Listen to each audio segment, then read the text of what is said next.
I'm Jan DeAmicis. I'm co-chair of the Onieda County Freedom Trail, and I'm standing next to the second site on our walking tour of Utica's abolition and Underground Railroad sites. And this is Devereaux Street and the Abolitionist Press. Devereaux Street is a short street here, and it didn't look at all like what it looks like now. But Devereaux Street was the site of the Liberty Press, which was run by William Wesley Bailey. And Wesley Bailey not only published this abolitionist newspaper, but he was also an Underground Railroad station master himself. But we focus mostly on the issue of literacy and publications. Consider back in let's say 1830, the only way to spread information was by word of mouth, talking to someone personally or hearing a story. There was no telegraph, there was certainly no telephone, there was no railroad, so spreading information was difficult. But in the early 19th century, you had a revolution in newspaper manufacturing. And instead of one person going over and over again like that, now you had steam technology, and you're printing newspapers faster than you ever printed them before. Price of newspapers drops precipitously. Anyone who wants to can pick up a newspaper cheap.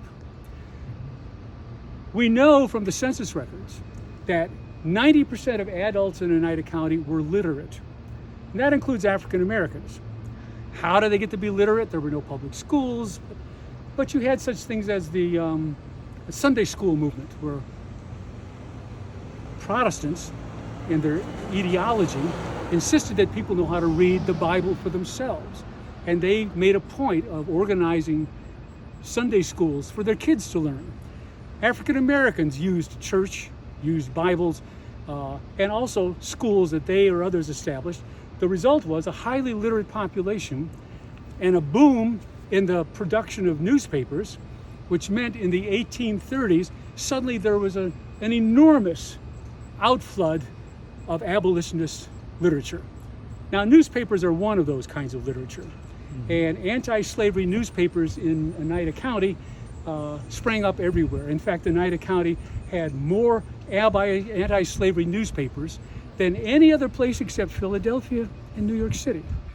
This was a place that was at least 7 that we've been able to identify were anti-slavery newspapers published here. And they're cheap to buy, and they're accessible. There are reading rooms where you can go visit one, and the newspapers get passed around.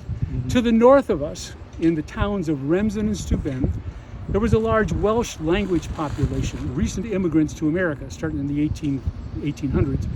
And they spoke English, but Welsh was the native tongue. And you had an abolitionist, a Welsh abolitionist preacher, Robert Everett, who started a Welsh language newspaper in Remsen and Steuben.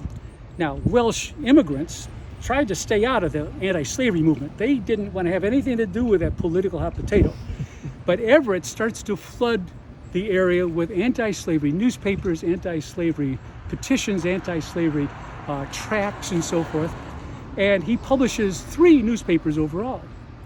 These newspapers are circulated within every Welsh community in North America. A Welsh language newspaper, and the Welsh immigrants loved it. It's also circulated amongst Welsh residents in India, because England has colonized India and there are Welshmen there. Same thing in Canada, right? Same thing in Wales. So Welshmen all over the country, wherever the British flag flew, there were Welsh people reading Everett's newspaper. Now, Everett is pushing for an abolitionist Welsh movement. And one way he does this is he serializes Uncle Tom's Cabin. And Harriet Beecher Stowe gives him permission. We've even got a copy of the letter that gives him permission. He makes a Welsh translation of Harriet Beecher Stowe's Uncle Tom's Cabin. Then he produces it in a serial fashion. So you're living in England or India, and you get your monthly issue, and you're following the story. And if you read that book, the story's got some very dramatic moments. And this is the only information you have about the condition of enslavement in America, is what's coming through the Welsh press. He helps galvanize America's Welsh population into a Republican Party anti-slavery coalition.